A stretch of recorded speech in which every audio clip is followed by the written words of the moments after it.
શ્રી ગણેશાય નમઃ. જય શ્રી કૃષ્ણ.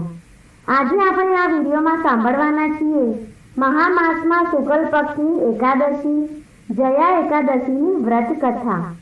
શ્રી કૃષ્ણ ગોવિંદ હરે મુરારી, હે નાથ નારાયણ વાસુદેવાય, શ્રી કૃષ્ણમ વંદે જગતગુરુ. મિત્રો, એકાદશી એ ભગવાન શ્રી હરિનારાયણને અત્યંત પ્રિય છે.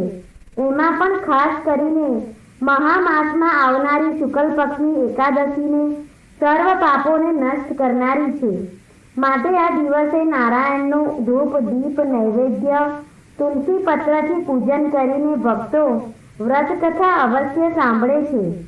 આ વ્રત કથા સાંભળવા માત્રથી અશ્વમેધ યજ્ઞનું પુણ્યફળ પ્રાપ્ત થાય છે.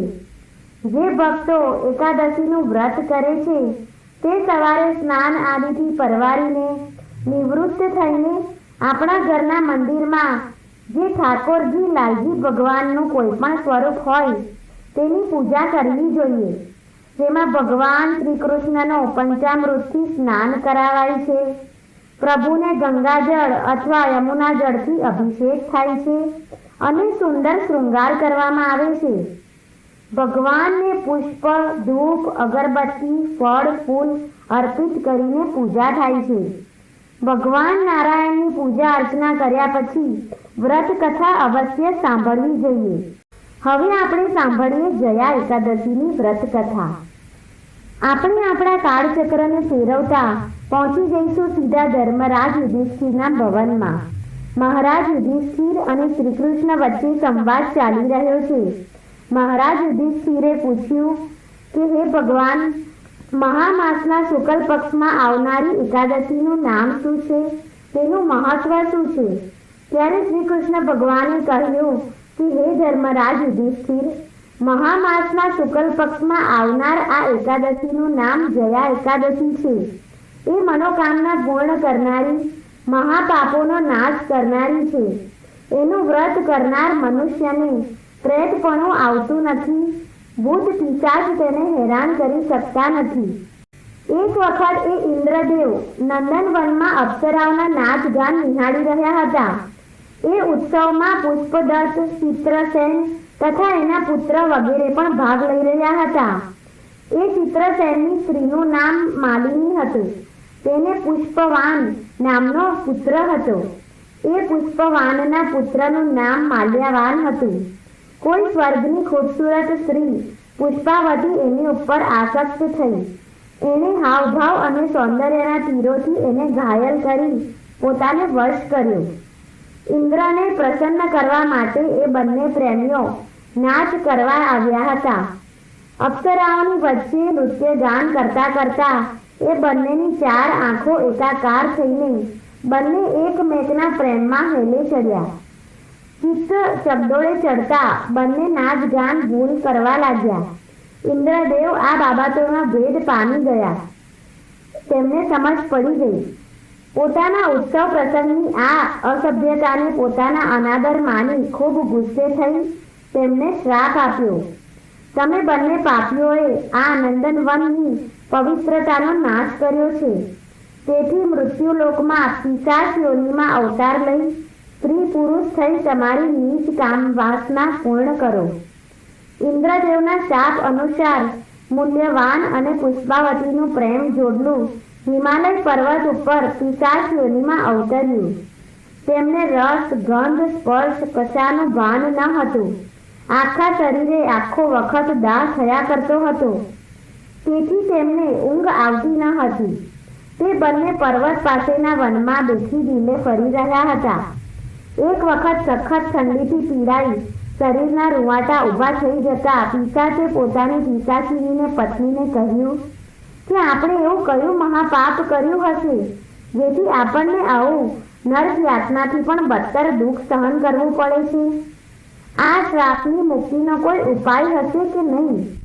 પત્ની બિચારી જવાબમાં નિશ્વાસ નાખતી. આમ ચિંતા અને દુઃખ સહન કરતા કરતા મહાસુદ 11નો દિવસ આવ્યો. તે દિવસે કોણ જાણે કે તેમને એવી દૈવી પ્રેરણા થઈ કે બંનેમાંથી કોઈએ જીવ હિંસા કરી નહીં, ફળ પાંદડા કંઈ પણ ખાધું નહીં, દુઃખના માર્યા પીપળાના વૃક્ષ નીચે બંને ભૂખ્યા તરસ્યા પડી રહ્યા. ધીમે ધીમે સાંજ પડી, રાત્રિ થઈ.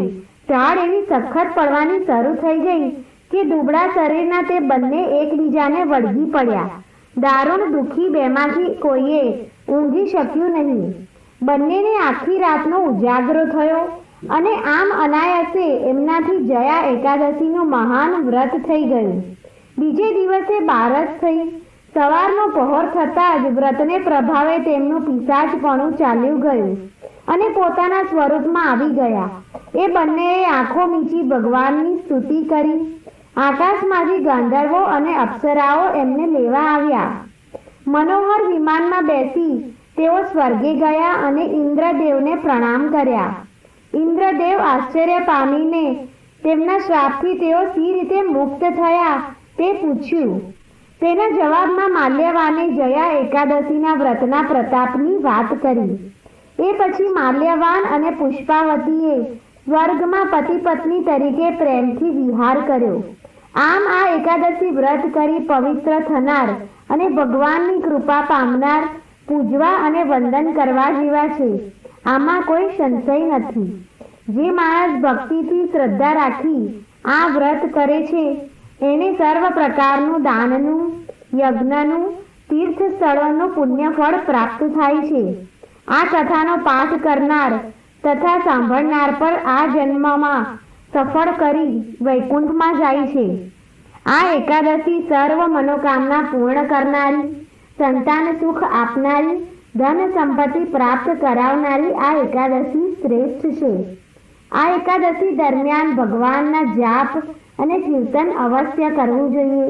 પીપળે પાણી ચડાવવું જોઈએ. તુલસી માતાની સવાર સાંજ પૂજા કરવી જોઈએ. હરે કૃષ્ણ કૃષ્ણ કૃષ્ણ હરે હરે, હરે રામ રામ રામ હરે હરે. આ મંત્રનો જાપ બની શકે તેટલી વાર કરવો જોઈએ. વિષ્ણુ ભગવાનનો સુંદર શૃંગાર કરવો જોઈએ. તેમને તુલસી પત્ર અર્પિત કરવા. વ્યક્તિએ મંગળા આરતીના દર્શન કરવા જોઈએ. તેના પછી તુલસીને જળ અર્પણ કરી તેની પૂજા કરો.